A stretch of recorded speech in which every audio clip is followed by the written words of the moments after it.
ନମସ୍କାର। ମୁଁ ଆପଣଙ୍କ ଚିତ୍ତରଞ୍ଜନ ବାରିକ।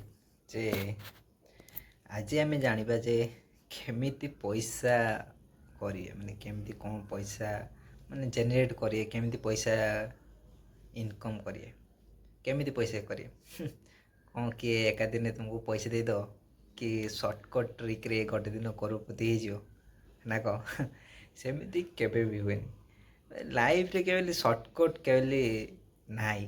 ଯଦି ଅଛି ସବୁବେଳେ ଲଙ୍ଗ୍ ଟର୍ମ, ମାନେ ଇନଭେଷ୍ଟ ହଉ କି ଲାଇଫ୍ରେ ଯାହା ହଉ ସବୁବେଳେ ଲଙ୍ଗ୍ ଟର୍ମରେ ଚିନ୍ତା କରନ୍ତୁ।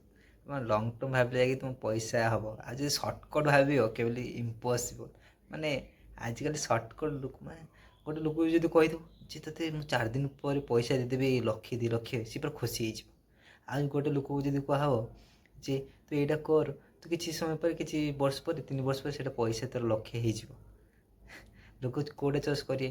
ଯେଉଁଟା 4 ଦିନ ପରେ 1,00,000 ହେଇଯିବ। ମାନେ ମାନେ ଗୋଟେ ଦିନ ପଇସା କେମିତି ତାର ପଇସା ଡବଲ୍ ହେଇଯିବ।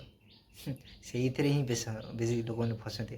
ଆଉ ଯେଉଁ ଲୋକ ମାନେ 4 ବର୍ଷ କି ଗୋଟେ ବର୍ଷ ଏମିତି ଟାଇମ୍ ନେଇକି ନିଜେ ପଇସା କରନ୍ତି, ସେମାନେ ଲାଇଫ୍ରେ ସକ୍ସେସ୍ କରନ୍ତି।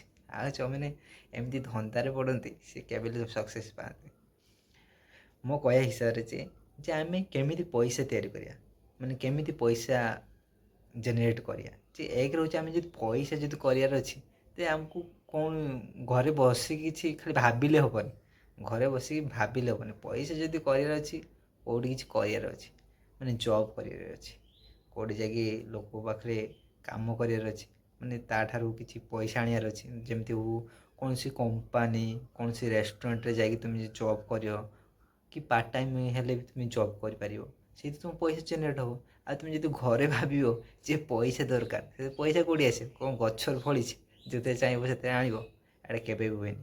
ଆଉ ସେକେଣ୍ଡରେ, ଯଦି ନିଜେ ଯଦି ଚାହିଁବ ପଇସା ଯଦି ଇନକମ୍ କରିବା ପାଇଁ, ତେବେ କୌଣସି ବିଜନେସ୍ ଷ୍ଟାର୍ଟ କରିବ, ବିଜନେସ୍ ରନ୍ କରିବ। ବିଜନେସ୍ ଧରାଯାଉ କୌଣସି ରେଷ୍ଟୁରାଣ୍ଟ ଖୋଲିକି ସେଥିରେ ତୁମେ ନିଜ ରେଷ୍ଟୁରାଣ୍ଟ ବିଜନେସ୍ ଚାଲୁ କରିବ, କି କୌଣସି ଦୋକାନ କି ସପିଂ ମଲ୍ କି ଲୁଗା ଦୋକାନ, କୌଣସି ଦୋକାନ ହଉ କି ଯାହା ହଉ, ତୁମର ଯାହା ମାନେ ତୁମ ମାଇଣ୍ଡରେ ଯାହା ଅଛି ସେଇଥିରେ ତୁମେ ବିଜନେସ୍ ଷ୍ଟାର୍ଟ କରିକି କୌଣସି ଲୋକକୁ ସର୍ଭିସିଂ ଦେଇକି ତୁମେ ନିଜ ପଇସା ଇନକମ୍ କରିପାରିବ।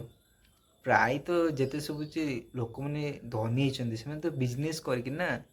ମାନେ ଲୋକ ଯେମିତି ଆମ ଦେଶର ବଡ଼ କମ୍ପାନୀ TCS, ଟାଟା କନସଲଟାନ୍ସି, ସେ କହନ୍ତି ସର୍ଭିସିଂ, ମାନେ ଲୋକମାନଙ୍କୁ ସର୍ଭିସିଂ ଦେଇକି ହିଁ ପଇସା ଇନକମ୍ କରେ। ସେମିତି ତୁମେ ଯଦି ଚାହିଁବ ଯଦି ନିଜର ପଇସା ଇନକମ୍ କରିପାରିବ। ଆଉ ସେମିତି ଘରେ ଭାବିବ ଯେ ମୋତେ ପଇସା ଦରକାର, ଭାବୁଥିବ କେମିତି ପଇସା ଦିନ ରାତି ଭାବୁଥିବ ମୁଁ କେମିତି ପଇସା ଇନକମ୍ କରିବି, ଏଇଟା କେବେ ବି ସମ୍ଭବ ନୁହେଁ। ଯେ ଭାବି ରହିଲେ କେବେ ବି ହେବନି, କେବେ ବି ଲାଇଫ୍ରେ ଉନ୍ନତି ହେବନି। ସେଥିପାଇଁ ମାନେ ନିଜର ୱାର୍କ, ଯାହା ଆସୁଛି ମାନେ ସେଇଟା କର, ମାନେ ନାହିଁକି ଭାବନି। ମାନେ କିଛି ଇଚ୍ଛା ଅଛି ଯଦି କର, ଯଦି କ'ଣ ଅଛି ୟୁଟ୍ୟୁବ୍ ଖୋଲି ପକାଅ, କୌଣସି ଜବ୍ କର, ଭାବନି ଲାଇଫ୍ରେ।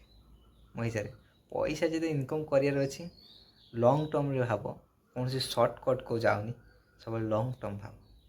ଯଦି ଏଇ ଭିଡ଼ିଓ ଯଦି ଆପଣଙ୍କୁ ଯଦି ଭଲ ଲାଗିଲା, ତେବେ like and comment and share କରନ୍ତୁ।